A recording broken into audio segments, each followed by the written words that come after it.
So, we started thinking about buying our house when we lived in South Florida. The first one we looked at was $80,000, and it was right on the water. We drove over there, nobody lived there, so we decided to walk around to the backyard and check it out. Go back there, there's a big bunch of dry brush, right? We step in it and we fall down to our knees. It's a gigantic bee's nest. This huge swarm shoots out of the ground and goes right up our shorts. We're running to the right, we're running to the left, we're going wherever we can, it's not helping. We run around to the front yard, and my husband says, "Pull down your pants! Do it now!" So we pull down our pants. And we started jumping around in our underwear. So after all of the bees flew away, and I think we were both crying a little bit, this woman came from across the street and told us that if we didn't leave immediately, she was going to call the police. So, after all the stingers fell out, we moved to California, and we thought we'd try it again. So in California, we qualified for $275,000, which can pretty much buy you the idea of a house. But we had a realtor who had just gotten her learner's permit, because really, who else would represent us at $275,000? It was a little uncomfortable. But we told her that we were extremely flexible, very flexible. She says, "You're not going to find anything in that range, but I'll get in touch with you if it comes up." 2 months later, we get the call. "Hey, I got this house for you to look at. It's in Pasadena. It's $259,000. And I said, "$259,000 in Pasadena? What is it, a tree house?" And she goes, "Look, you said you were flexible, very flexible. So come over and take a look." So we drive over there, and she's right. It's like we pull up on the street, and it's this cute little 1920s wood frame house.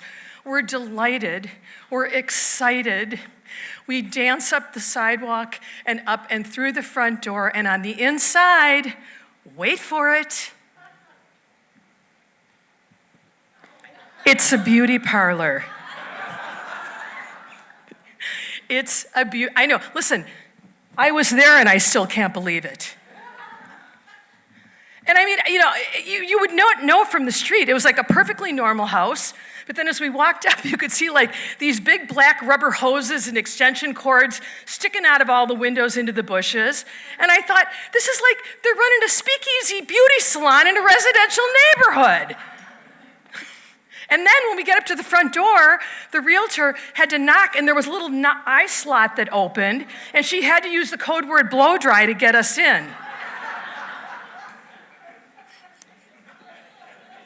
I'm not kidding.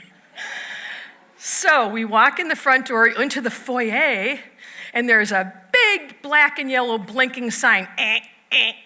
"Welcome to the Busy Bee Beauty Parlor." And I thought to myself, you know what, again with the bees. Really? At least this time maybe I don't have to pull my pants down, I hope. So we walk in to the check-in at the front desk, which is just a card table, and there's a woman behind it, and she looks at me and she looks up at my hair, and she says, "Are you here to buy the house or get your roots done?" Oh yeah. I look at my husband, I say, you know what, if we buy this place, she's the first to go. So I'm doing a quick scan, I'm walking around. To the left of me is the master bedroom that has no bed. It's got 6 big bonnet hair dryers, right? Iron Man bolted to the ground like this, with a bunch of happy, peppy women in it, like reading magazines and laughing, having a great time talking, in the bedroom. I look the other way, and in the kitchen through there, I can see 2 gigantic snack-sized vending machines soldered to the walls. And I'm thinking, this is actually a plus because I don't like to cook anyway. Yeah. So I'm walking through in this like haze of Aquanet old school mist, and I'm thinking to myself, God, could we do this? Is this doable?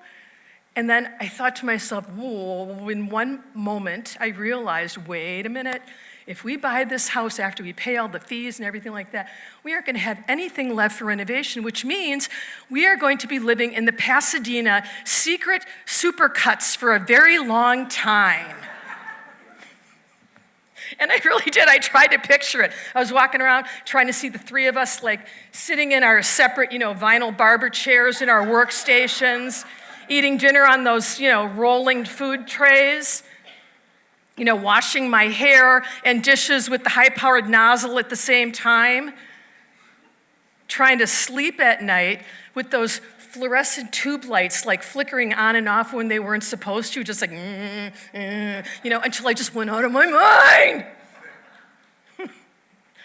Could we do this? I mean, it was just, and I thought to myself, were we too old to be this bizarre? I mean, it was like, it wasn't even like it was it was kind of cool, but it was retro, but it wasn't like really hip. Like, would I ever be proud to call this beauty parlor my home? And I mean, really, would the beauty salon jokes ever end? I'd have people over for dinner and they'd be sitting in their own chair and they'd be like, hey, pass the shampoo, ar, ar, ar, ar. Or what, on Thanksgiving, offer a free scalp massage? I couldn't figure it out. My head was spinning. I felt sick. Whew, I didn't want to pass this up. And then the little angel and the little devil appeared on my shoulders. It's only $259. It's a beauty parlor. But it's in a great neighborhood. It's a beauty parlor. Oh, it's a wonderful investment. Yeah. It's a beauty parlor.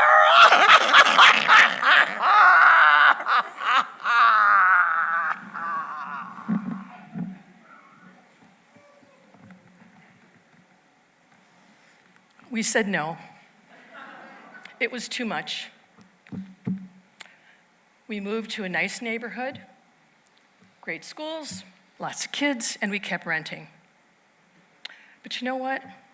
They always say, things were meant to be or a bee. And I think about the busy bee every so often, especially when I'm getting my hair cut. And I think to myself, I almost wish we would have said yes. Because you know what? It would have made a great story.